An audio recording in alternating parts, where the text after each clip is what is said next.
আমাদের খুবই গুরুত্বপূর্ণ একটা টপিকের ক্লাস চলছে, যেখান থেকে পরীক্ষায় প্রশ্ন হবেই এমন একটা টপিক। এবং তোমরা অন্যান্য টপিক যেগুলো পড়েছো সেইখানে কিছু বিষয় তোমাদের বেশিরভাগ বিষয় হচ্ছে আগের আগের থেকে জানা ছিল, কিন্তু এখন তোমরা যে টপিক পড়ছো এই টপিকটা সম্পর্কে তোমরা আগে কখনো কোথাও, মানে যদি ইন্টারে উঠে না পড়ে থাকো, 9-10 থেকে তোমাদের কোনো ধারণা থাকার কথা না।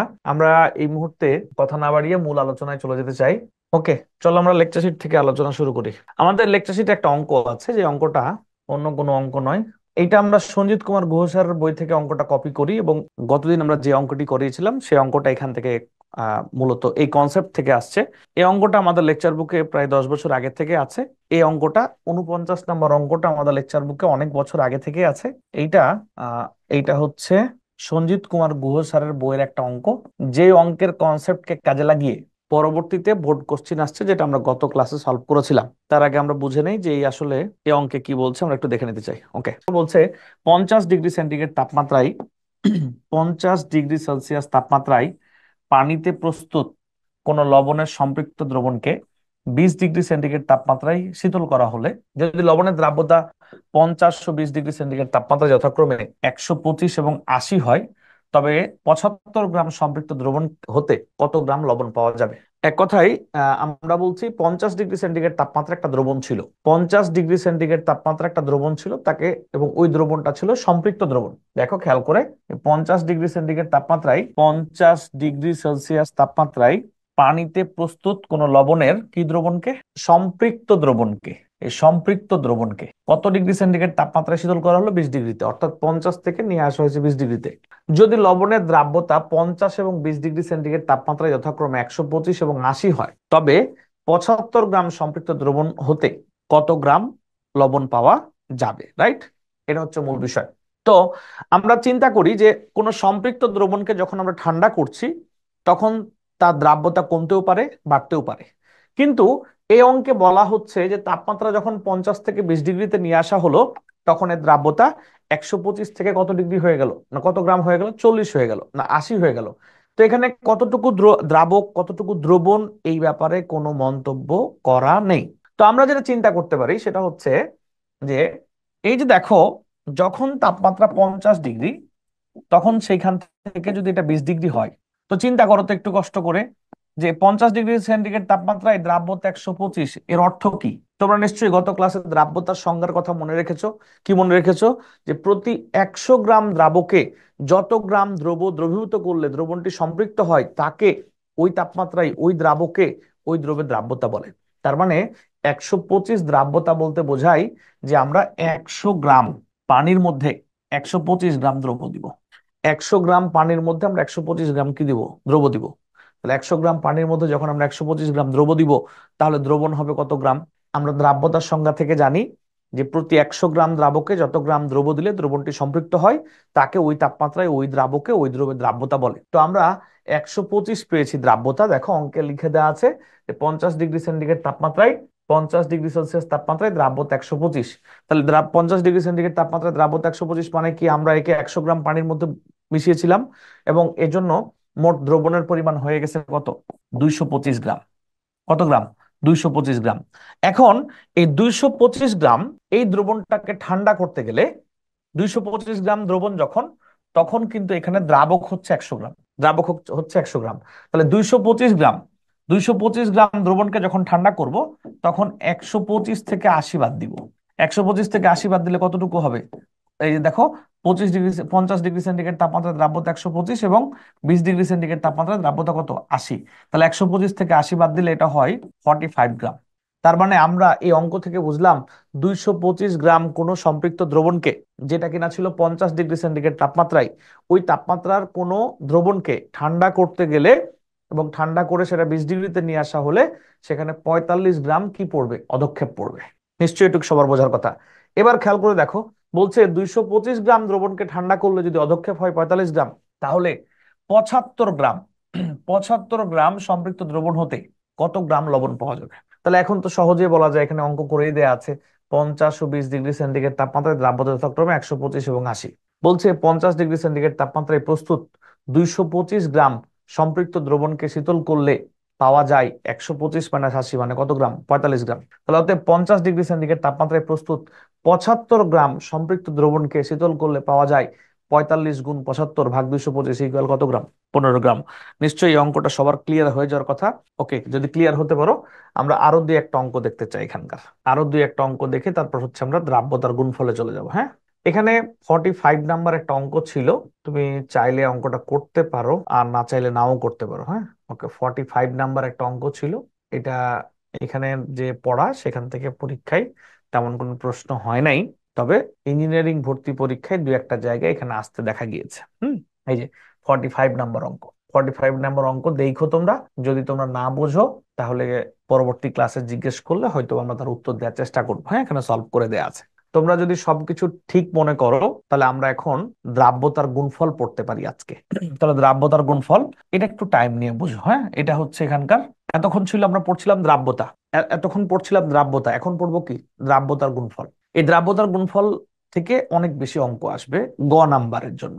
তারপর আমরা আগামী দিন হয়তো সিকিউ ম্যাথ গুলা করা শুরু করবো। ওকে, আচ্ছা, প্রথমে আমরা কথা বলবো দ্রাব্যতার দ্রাব্যতার গুণফল নিয়ে। এই দ্রাব্যতার গুণফল নিয়ে, যার ইংরেজি নাম হচ্ছে সলিবিলিটি প্রোডাক্ট। এটা হচ্ছে দ্রাব্যতার গুণফল। একে সংক্ষেপে প্রকাশ করা হয় কেএসপি দ্বারা। কেএসপি দ্বারা, এটা হচ্ছে দ্রাব্যতার গুণফল। ইংরেজি নাম হচ্ছে সলিবিলিটি প্রোডাক্ট, আর সংক্ষেপে প্রকাশ করা হচ্ছে কি দিয়ে? কেএসপি দিয়ে। তো চলো এখানে আমরা জেনে নেই যে আসলে দ্রাব্যতার গুণফলের সংজ্ঞাটা কি। ওকে, এই দেখো, এখানে কি বলা হচ্ছে? বলছে স্থির তাপমাত্রায় কোনো অল্প দ্রবণীয় লবণের সম্পৃক্ত দ্রবণে উৎপন্ন আয়ন সমূহের ঘনমাত্রার ঘাতসহ গুণফল একটি ধ্রুব সংখ্যা। এই ধ্রুব সংখ্যাকে দ্রাব্যতার গুণফল বলে। কেএসপি দিয়ে, দ্রাব্যতার গুণফলকে কেএসপি দিয়ে প্রকাশ করা হয়। তাহলে আবার একটু পড়ে শোনাই, বলা হচ্ছে এখানে স্থির তাপমাত্রায়, ফার্স্ট কথা, স্থির তাপমাত্রায় কোনো অল্প দ্রবণীয় লবণের, স্থির তাপমাত্রায় কোনো অল্প দ্রবণীয় লবণের, কি দ্রবণে? সম্পৃক্ত দ্রবণে উৎপন্ন আয়ন সমূহের ঘনমাত্রার ঘাতসহ গুণফল একটি ধ্রুব সংখ্যা। এই ধ্রুব সংখ্যাকে দ্রাব্যতার গুণফল বলে। স্থির তাপমাত্রায় কোনো অল্প দ্রবণীয় লবণের সম্পৃক্ত দ্রবণে উৎপন্ন আয়ন সমূহের ঘনমাত্রার কি সহগুণফল? ঘাত সহগুণফল একটি ধ্রুব সংখ্যা। এই ধ্রুব সংখ্যাকে দ্রাব্যতার গুণফল বলে। তো এখন চলো আমরা প্র্যাকটিসে চলে যাই। প্রথমত, তাপমাত্রা স্থির বলা হলো কেন? কারণ তোমরা নিশ্চয়ই জানো যে তাপমাত্রা চেঞ্জ করলে দ্রাব্যতা চেঞ্জ হয়ে যায়, আর দ্রাব্যতা যখন চেঞ্জ হয়ে যাবে তখন দ্রাব্যতার গুণফলও চেঞ্জ হয়ে যাবে, তাই না? তাহলে স্থির তাপমাত্রায় বলতেই হবে। আচ্ছা, অল্প দ্রবণীয় লবণ মানে যে লবণগুলোকে আমরা নাড়িয়ে নাড়িয়ে দ্রবীভূত করি, একদম দেওয়া মাত্রই দ্রবীভূত হয়ে যায় না, তো এটা একটা কথার কথা। তুমি এখন যেই দ্রবণগুলো নিয়ে কাজ করবা, সেখানে সবগুলো অল্প দ্রবণীয় লবণই হবে। তাহলে প্রথমত তাপমাত্রা স্থির। তারপর দ্বিতীয়ত হচ্ছে অল্প দ্রবণীয় লবণের কি দ্রবণে? সম্পৃক্ত দ্রবণে। তুমি নিশ্চয়ই জানো দ্রাব্যতায় নির্ণয় করা যায় না সম্পৃক্ত দ্রবণ ছাড়া। তাহলে দ্রাব্যতার গুণফল তো সম্পৃক্ত দ্রবণ ছাড়া নির্ণয় করা সম্ভব হবে না। তাহলে কি বললাম? স্থির তাপমাত্রায় কোনো অল্প দ্রবণীয় লবণের কি দ্রবণে? সম্পৃক্ত দ্রবণে। সম্পৃক্ত দ্রবণ হতে হবে, আদারওয়াইজ এটা নির্ণয় করা যাবে না। তাহলে আবার বলছি, স্থির তাপমাত্রায় কোনো অল্প দ্রবণীয় লবণের কি দ্রবণে? সম্পৃক্ত দ্রবণে যে আয়ন উৎপন্ন হয়, তাদের ঘনমাত্রার ঘাতসহ গুণফল একটি ধ্রুব সংখ্যা। তো চলো আমরা যদি সেটা নিয়ে আলোচনা করি, তাহলে প্রথমে আমরা এজিসিএল নিয়ে কাজ করছি। এজিসিএল, এটা বিয়োজিত হইলো, ভালো কথা। বিয়োজিত হয়ে এজি প্লাস এবং সিএল মাইনাস উৎপন্ন করলো কোন দ্রবণে? সম্পৃক্ত দ্রবণে, রাইট? তাহলে এজিসিএল বিয়োজিত হয়ে এজি প্লাস এবং সিএল মাইনাস উৎপন্ন করলো কোন দ্রবণে? সম্পৃক্ত দ্রবণে। এবার এই যে সম্পৃক্ত দ্রবণে যে আয়ন উৎপন্ন হয়, যেমন এই দেখো সিলভার প্লাস আয়ন, রাইট, গুণ এই দেখো ক্লোরাইড আয়ন। খেয়াল করো, ভালো করে খেয়াল করো। তাহলে এখন একটু খেয়াল করি আমরা, এই লবণ সম্পৃক্ত দ্রবণে যে আয়ন উৎপন্ন করে, ওই আয়নের ঘনমাত্রার, মাথায় রাখবো আমরা, এই আয়নগুলোকে তৃতীয় বন্ধনী দিয়ে যদি আবদ্ধ করি, তাহলে তাকে ঘনমাত্রা বোঝায়। এবং এই আয়নগুলোকে তৃতীয় বন্ধনী দিয়ে আবদ্ধ করলে তাকে আমরা কি বুঝাই? ঘনমাত্রা বোঝাই। তাহলে স্থির তাপমাত্রায় কোনো অল্প দ্রবণীয় লবণের কি দ্রবণে? সম্পৃক্ত দ্রবণে উৎপন্ন আয়নের ঘনমাত্রার কি সহগুণফল? ঘাত সহগুণফল। আমরা যখন ফার্স্ট পেপারের 4 নাম্বার চ্যাপ্টার পড়বো, এই চ্যাপ্টারের নাম হচ্ছে রাসায়নিক পরিবর্তন। এই রাসায়নিক পরিবর্তন যখন পড়বো, আমরা জানতে পারবো একটা টপিকের নাম ভর ক্রিয়ার সূত্র। কার সূত্র? ভর ক্রিয়ার সূত্র। এই ভর ক্রিয়ার সূত্র যখন আমরা পড়বো, তখন আমরা জানতে পারবো যে এখানে যে সহগগুলা থাকবে, এই সহগগুলা পাওয়ার হয়ে যাবে। অর্থাৎ এজি প্লাস এবং সিএল মাইনাসের যে সহগগুলা থাকবে, এই যেখানে যে সহগগুলা থাকবে এগুলো পাওয়ার হয়ে যাবে। যেহেতু এখানে সহগ হচ্ছে ওয়ান, সহগ ওয়ান, তাই এখানে পাওয়ারও কিন্তু কি হয়, অন হয়। কিন্তু বিষয় হচ্ছে এখানে যেহেতু সহগ ওয়ান, তাই এটা বোঝা যাচ্ছে না।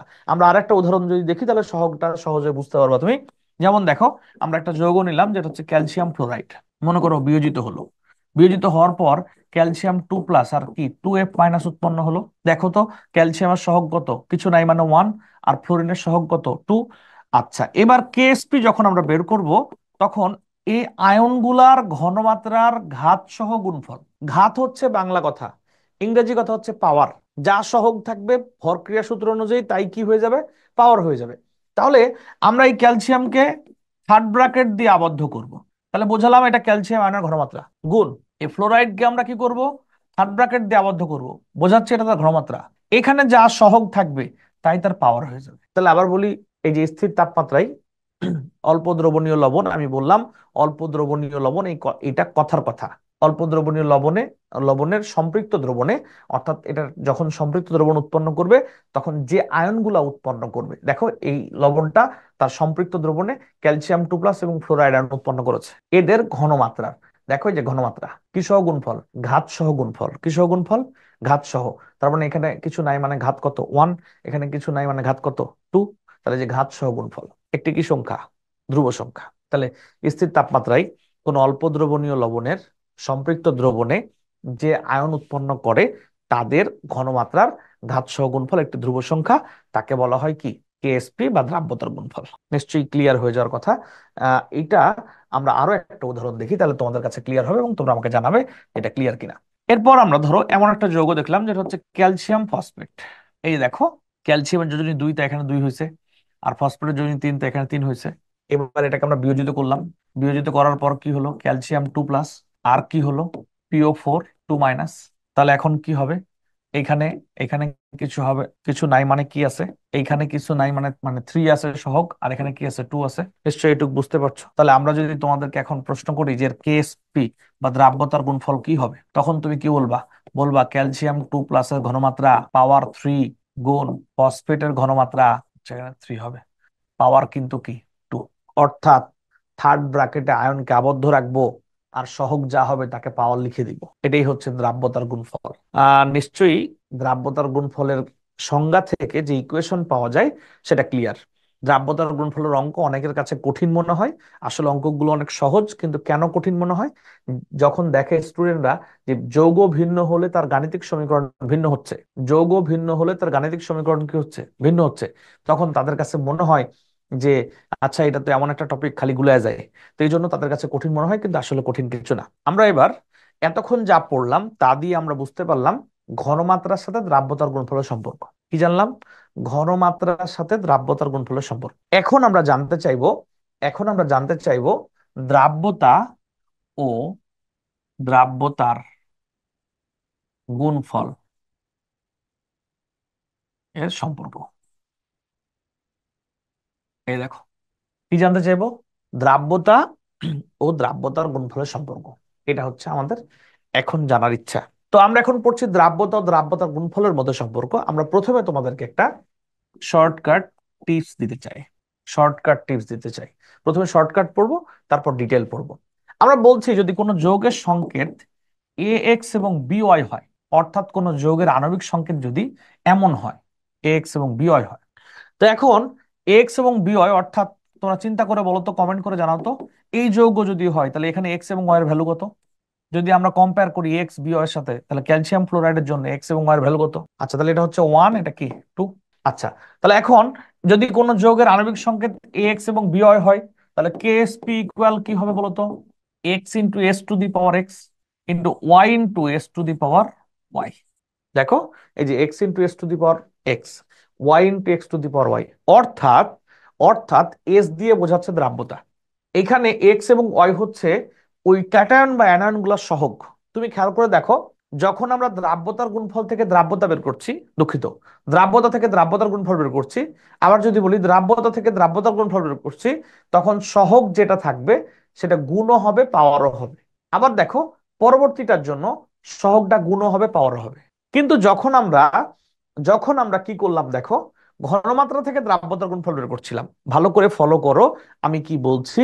যখন আমরা ঘনমাত্রা থেকে দ্রাব্যতার গুণফল বের করছিলাম, তখন যে সহগটা ছিল এটা শুধু পাওয়ার হতো। দেখো এর সাথে 3 গুণ হয় নাই, শুধু পাওয়ার হয়েছে। এখানে 3 গুণ হয় নাই, 2 গুণ হয় নাই, কি হয়েছে? পাওয়ার হয়েছে। কিন্তু এই শর্টকাট দিয়ে বোঝানো হচ্ছে যে যদি একটার জন্য দ্রাব্যতা এস হয়, অপরটার জন্য দ্রাব্যতা এস। কিন্তু খেয়াল করতে হবে এই আয়ন এবং এই আয়নের যে সহগ হবে, এই সহগটা এস এর সাথে গুণ হবে, পাওয়ার হবে। তাহলে আমরা একটু চিন্তা করে দেখি এর কেএসপি কি হবে। এর কেএসপি কি হবে? এর কেএসপি ইকুয়াল কি হবে? এর সহগ কত? 1। তাহলে 1 × s⁻1, মানে 1 গুণও করতে হবে, পাওয়ারও দিতে হবে। আবার এর সাথে গুণ করলা 2 × s⁻², তাহলে কেএসপি ইকুয়াল কি হবে? 1 গুণ করো, পাওয়ার দাও, এসি তো থাকবে। আর এখানে 2s এর উপর 2, মানে কি হবে বলো? 4s²। তাহলে এখন এখন কি হবে এখানে? 4s³। 4s³। নিশ্চয়ই এটা ক্লিয়ার হয়ে যাওয়ার কথা, হ্যাঁ? তাহলে এই শর্টকাটটা কি তোমরা বুঝতে পেরেছো? আমরা কি করছি? এই আয়নের জন্য দ্রাব্যতা মনে করলাম এস, এই আয়নের জন্য দ্রাব্যতা মনে করলাম এস। এবং আমি বললাম যখন দ্রাব্যতা থেকে দ্রাব্যতার গুণফল বের করব, তখন যে সহগগুলা থাকবে তা গুণও হবে, পাওয়ারও হবে। কিন্তু ঘনমাত্রা থেকে যখন দ্রাব্যতার গুণফল বের করছি, তখন সহগগুলো অনলি পাওয়ার হচ্ছে, গুণ কিন্তু হচ্ছে না।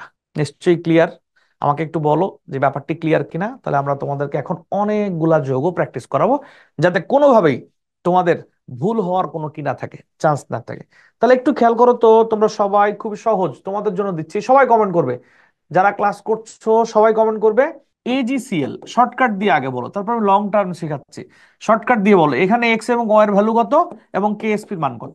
আচ্ছা, কেএসপির মান বললেই হবে, কেএসপির মান বললেই হবে। হ্যাঁ, একজন বলছে s², দেখো এর সহগ, এটার জন্য এস, এর সহগ কত? 1। তাহলে 1 গুণ করবো, 1 পাওয়ার দিব, গুণ করো, পাওয়ার দাও, একই তো থাকবে, গুণ। আবার কি হবে? এস, তাহলে কি হবে?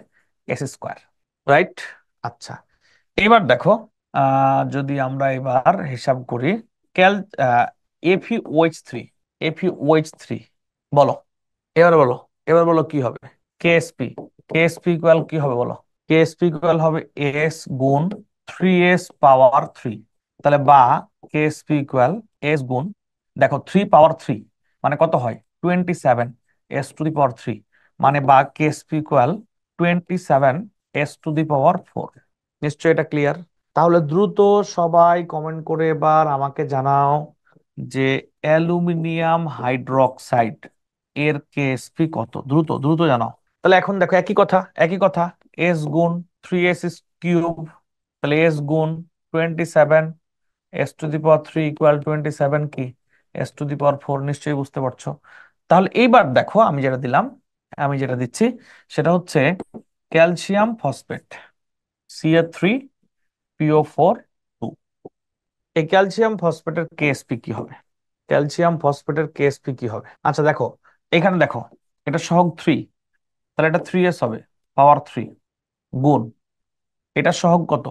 2, তাহলে 2s⁻2। তাহলে কেএসপি ইকুয়াল কি হবে বলো? 3s⁻3 মানে 27s⁻3, গুণ এটা কি হবে? 4s²।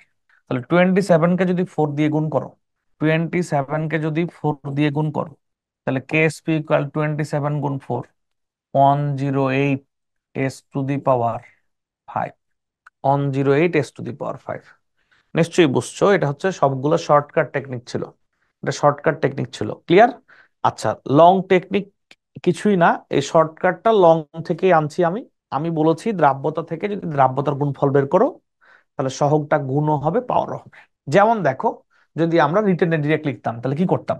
তাহলে আমরা বলতাম ধরো FeOH3, কিভাবে লিখতাম? এই যে বলতাম যে Fe3+, আর কি লিখতাম? 3OH-।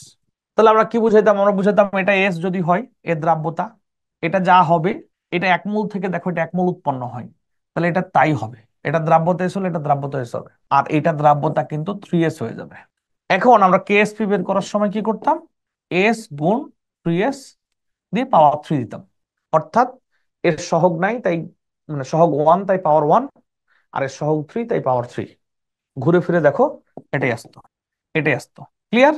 যদি আমি তোমাদেরকে আরো একটা দেখাই, যেমন যেমন দেখো, এই যে আহ সিলভার কার্বনেট Ag2CO3, তাহলে এটা বিয়োজিত হলো। এটা বিয়োজিত হয়ে কি হবে বলতো? Ag প্লাস, সামনে 2, আর CO3 2 মাইনাস। তাহলে একটু বলবা KSP ইকুয়াল কি হবে? 2s। এই যে দেখো, এখানে এখানে কি হয়, এটা যদি এস হয় তাহলে এটা হবে 2s, আর এটা হবে এস। তাহলে KSP ইকুয়াল কি? 2s পাওয়ার 2 গুণ এস, তাহলে আলটিমেট কি দাঁড়াবে? 4s cube. অর্থাৎ দ্রাব্যতা থেকে যখন দ্রাব্যতার গুণফল বের করব, তখন সহগটা গুণও হবে, পাওয়ারও হবে। দেখো, এর সহগ 2 গুণও হয়েছে, পাওয়ারও হয়েছে। এর সহগ 1 গুণও হয়েছে, পাওয়ারও হয়েছে 1, তাই মনে হচ্ছে কিছুই হয় নাই। আমাকে জানাও যে তোমরা এই ব্যাপারগুলা ক্লিয়ার কিনা। যদি ক্লিয়ার হও তাহলে আমরা পড়ার দিকে আগাই। আর তোমাদেরকে আমি একটা টেকনিক শেখাবো, যে টেকনিকটা পরীক্ষার খাতায় লেখা যাবে। ওকে, আমরা তোমাদেরকে এখন টেকনিক শেখাবো যেটা পরীক্ষার খাতায় লেখা যাবে। দুইটা টেকনিক তোমার দ্রাব্যতার গুণফলের অঙ্ককে অনেক সহজ করে দিবে। দুইটা টেকনিক তোমার দ্রাব্যতার গুণফলের অঙ্ককে অনেক সহজ করে দিবে। তাহলে টিপস 1 যেটা আমরা আজকে শিখবো, সেটা হচ্ছে দেখো, কোনো আয়ন লিখার পর তাকে থার্ড ব্র্যাকেট দিলাম, মানে বুঝাইলাম এটা আয়নের ঘনমাত্রা। আয়ন, কোনো কিছুকে তৃতীয় বন্ধনী দিয়ে ঘিরে ঘিরে দিলে এটা তার ঘনমাত্রা বোঝায়। আয়ন লিখে তৃতীয় বন্ধনী দিলাম, মানে বুঝালাম এটা আয়নের ঘনমাত্রা।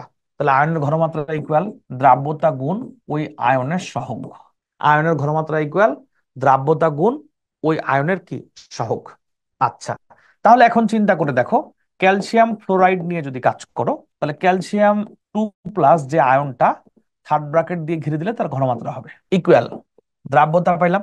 আর এইখানে ক্যালসিয়ামের সহগ কত? 1। তাহলে একে 1 দিয়ে গুণ করলাম, তার মানে বুঝাইলাম যে ক্যালসিয়াম 2 প্লাসের দ্রাব্যতার ঘনমাত্রা সমান। মাথায় রাখতে হবে, অনেককেই তুমি যদি জিজ্ঞেস করো তাহলে ওরা বলবে যে আচ্ছা দ্রাব্য, কেউ কেউ বলবে দ্রাব্যতা ঘনমাত্রা একই, কেউ কেউ বলবে না দ্রাব্যতা ঘনমাত্রা একই না। আসলে দ্রাব্যতা ঘনমাত্রা কখনো এক, কখনো এক না। কখন এক এবং কখন এক না, এই ব্যাপারটা তোমার ক্লিয়ার করতে হবে। যদি সহগ 1 হয় তখন ঘনমাত্রা এবং দ্রাব্যতা সেম হবে। যদি সহগ 1 হয় তখন ঘনমাত্রা এবং দ্রাব্যতা কি হবে? সমান হবে। যদি সহগ 1 না হয়, যেমন ফ্লোরাইড, ইকুয়াল কি হবে? দ্রাব্যতা গুণ এর সহগ কত? 2। নিশ্চয়ই ক্লিয়ার। এটা হচ্ছে আমরা বের করলাম। তাহলে চলো তো, তুমি যে কিছুক্ষণ আগে তুমি যে কিছুক্ষণ আগে সংজ্ঞা থেকে যখন ক্যালসিয়াম ফ্লোরাইডের দ্রাব্যতার গুণফলের ইকুয়েশন বের করলা, তখন তুমি কি লিখেছিলা? ক্যালসিয়াম ফ্লোরাইড বিয়োজিত হলো ক্যালসিয়াম 2 প্লাস আর কি 2F মাইনাস। এখন KSP ইকুয়াল কি হবে? তুমি এখান থেকে মান বসাও। দেখো, ক্যালসিয়ামের দ্রাব্যতা হচ্ছে এস, আর ফ্লোরাইডের দ্রাব্যতা কি? 2s পাওয়ার 2। তাহলে বা KSP ইকুয়াল কি হবে? এস গুণ 4s স্কোয়ার। তাহলে বা KSP ইকুয়াল 4s কিউব। দেখো, শর্টকাটের সাথে মূল টার্ম মিলে গেছে কিনা, শর্টকাটের সাথে মূল টার্ম মিলে গেছে কিনা। এবং সেইখান থেকে তুমি প্রথমে পড়লা ঘনমাত্রা থেকে দ্রাব্যতার গুণফলের সম্পর্ক, তারপর তুমি পড়লা দ্রাব্যতার সাথে দ্রাব্যতার গুণফলের সম্পর্ক। এখন তুমি কি বুঝলা? যে আসলে দ্রাব্যতা ও ঘনমাত্রা এর মধ্যে সম্পর্ক কি। তাহলে দ্রাব্যতা ঘনমাত্রা কখনো সমান, কখনো সমান না। কখন সমান? যখন সহগ 1। আর যখন সহগ 1 না, তখন কখনোই দ্রাব্যতা এবং ঘনমাত্রা কি না, একই বিষয় না। ক্লিয়ার কিনা আমাকে সবাই জানাও। তাহলে যদি ক্লিয়ার হও, আমরা অঙ্কে চলে যেতে চাই। এই যে এখানে একটা চার্ট আছে, এই চার্টে বিভিন্ন বিক্রিয়া দেয়া আছে, যৌগ দেয়া আছে, তার দ্রাব্যতা থেকে দ্রাব্যতার গুণফল এবং ঘনমাত্রা থেকে দ্রাব্যতার গুণফল দুইটাই দেয়া আছে। তুমি কষ্ট করে প্র্যাকটিস করবে। আচ্ছা দেখো, এখানে 51 নাম্বার দেখো, 20 ডিগ্রি সেন্টিগ্রেড তাপমাত্রায় AgCl এর দ্রাব্যতা এত। এখন এর দ্রাব্যতার গুণফল কত? এটা খুবই সহজ অঙ্ক, এর থেকে সহজ অঙ্ক নাই। তুমি যদি বুঝতে পারো কিভাবে এটা সহজ, খেয়াল করো তো। এখানে আমরা কথা বলছি AgCl বিয়োজিত হলো, হওয়ার পর Ag প্লাস আর কি Cl মাইনাস তৈরি হলো। তাহলে KSP ইকুয়াল কি হবে? S square. কিভাবে বুঝলে এস স্কোয়ার? এই যে এস আর এস, তাহলে কি হবে? এস স্কোয়ারই তো হবে। অঙ্কের মধ্যে দেখো এস এর ভ্যালু দেয়া আছে 1.3। এই যে 1.3 ইন্টু 10⁻5 এর ওপর স্কোয়ার। তাহলে KSP ইকুয়াল 1.3 10⁻5 তার উপর স্কোয়ার। খেয়াল করো, তাহলে অঙ্কটা কি একদম সহজ না? তুমি ক্যালকুলেটারে জাস্ট এই মানটা বসায় বর্গ করে দিবা, তাহলে অঙ্ক হয়ে যাবে, আর কোনো কথা নাই। এখন তুমি প্রশ্ন করতে পারো, স্যার কেএসপির এককটা কি? আচ্ছা, কেএসপির একক নিয়ে কিন্তু ঝামেলা আছে। কি ঝামেলা আছে? যদিও কোথাও কোথাও এরকম ডিবেট আছে যে কেএসপির একক হবে, কেউ বলছে হবে না। আচ্ছা, তো আমরা ওই ডিবেটে না যাই, এটা নিয়ে পরে কথা হবে। রাসায়নিক পরিবর্তন যদি পড়ানোর সুযোগ পাই তখন কথা হবে। এখন আপাতত মনে রাখো, আসলে ধরে নিলাম আমরা কেএসপির একক আছে। যদি থাকে তাহলে একক কি? এখানে যেমন দেখো দ্রাব্যতার একক, এই ক্ষেত্রে যখন কেএসপি বের করব তখন দ্রাব্যতার একক হচ্ছে মোল পার লিটার। তাহলে কেএসপি ইকুয়াল, যখন এসি স্কোয়ার, মোল পার লিটারকে কিন্তু সংক্ষেপে মোলারও বলা হয়, তখন তুমি কি বলবা? মোল পার লিটার স্কোয়ার বা মোলার স্কোয়ার। আবার যখন ক্যালসিয়াম ফ্লোরাইড নিলাম তখন এর কেএসপি হচ্ছে কি? 4s cube. তাহলে 4s কিউব মানে কি? 4s কিউব মানে কি? তার মানে এখানে কি মোল পার লিটার বা মোলার কিউব, অর্থাৎ এটা যদি মোল পার লিটার হয়, এই যে মোল পার লিটার হয়, তাহলে এটা কি হবে? উপরে কিউব হবে। কি তাই কিনা? নিশ্চয়ই ক্লিয়ার হওয়ার কথা। অর্থাৎ এইখানে দ্রাব্যতার উপর কি ঘাত থাকবে বা পাওয়ার থাকবে, যে ঘাত থাকবে মোল পার লিটারের উপর ওই ঘাত হয়ে যাবে, মোল পার লিটারের উপর ওই ঘাত হয়ে যাবে, ওই ঘাত দিয়ে দিলে একক হবে।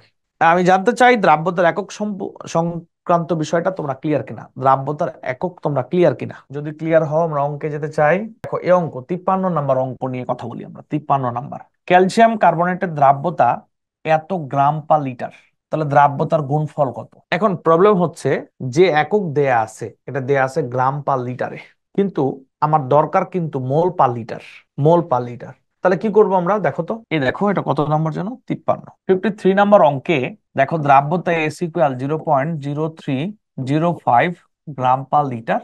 একে আমরা আণবিক ভর দিয়ে ভাগ করব।